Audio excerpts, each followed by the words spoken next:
Baleshwar Fakir Mohan college छात्री और गोपालपुर गणदुष्कर्म पीड़िता को न्याय देवा सह घटनार विचार विभागीय तदंत दाबी दक्षिणांचल आरडीसी कार्यालय घेराव कर बीजेडी। ब्रह्मपुर खलिकोट कॉलेज खेल पड़िया दक्षिणांचल 8टी जिलार बीजेडी तुंग नेता माने एकत्रित होते खलिकोट कॉलेज पड़िया एक विशाल विक्षोभ शोभायात्रा बाहरी आरडीसी कार्यालय पहुंची। आरडीसी कार्यालय सम्मुखें दीर्घ समय धरी विक्षोभ प्रदर्शन करने पर एक दाबीपत्र आरडीसी जरिया राज्यपाल को प्रदान करिछि बीजेडी। गत 13 मास है राज्य को बीजेपी सरकार आसुवा बेले राज्य में देखा मिली अराजकता। ना एटी नारी माने सुरक्षित अछंती ना आईन श्रृंखला परिस्थिति ठीक रही। नारी माने वर्तमान घर बाहर भय कर पाठ पढ़ा कॉलेज कले छात्री सेठारे असुरक्षित। निज गाँ रास्तार चली चली गले भी छात्री असुरक्षित, जार उदाहरण फकीरमोहन कॉलेज छात्री मृत्यु घटना और बलंगा गाँव में छात्री होता आक्रमण घटना स्पष्ट अनुमान। फकीरमोहन कॉलेज छात्री और गोपालपुर गणदुष्कर्म घटना पीड़िता को न्याय देवा सह घटनार विचार विभागीय तदंत कर दाबी करिछि बीजेडी। नैतिकता दृष्टि मुख्यमंत्री मोहन चरण माझी और उच्चशिक्षा मंत्री सूर्यवंशी सूरज इस्तीफा दियंतु बोली बीजेडी दाबी करिछि। नचेत आंदोलन को आहुरी जोरदार कराजियो बोली बीजेडी चेतावनी देछि बीजेडी। एही कार्यक्रम में ब्रह्मपुर पूर्वतन सांसद चंद्रशेखर साहू, पूर्वतन विधायक विक्रम पंडा, पार्लाखेमुंडी विधायक रूपेश पाणिग्राही, मेयर संघमित्रा दलई, बीजेडी नेता भृगु बक्सी पात्र, संजय दास वर्मा, प्रदीप माझी समेत 8टी जिलार बहु बीजेडी आगधाड़ीर नेता समेत हजार हजार संख्यार कर्मी माने सामिल होइतिले।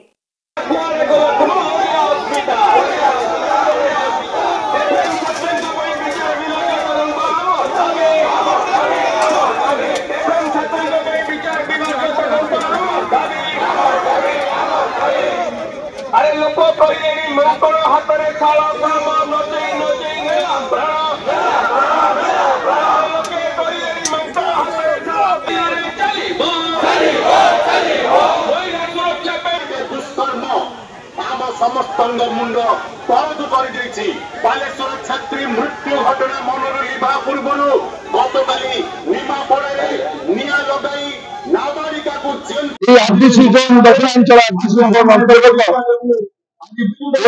मालकानगिरी नवरंगपुर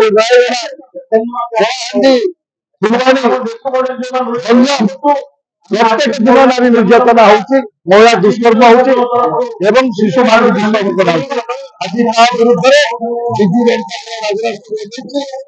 आज महामहिम राज्यपाल दाबी पत्र प्रदान करूँ आरडीसी जरिए दाबी पत्र प्रदान कर जदि सरकार ये समस्त घटना विचार विभागीय तदंत न घोषणा कर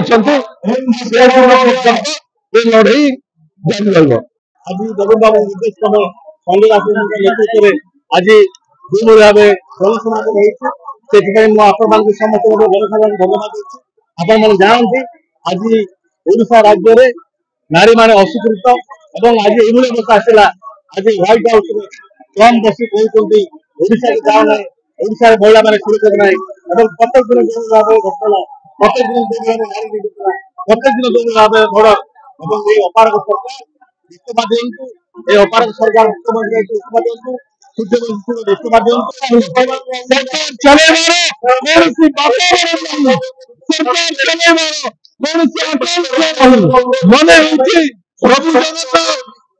सरकार को पुनर्बार परिवर्तन करने मनस्य मिले मयूरभंज मालकानगिरी नुआपड़ा पुरी पर्यंत जो भाव में सरकार विरोधी साधारण जनता जो भाव मनस्य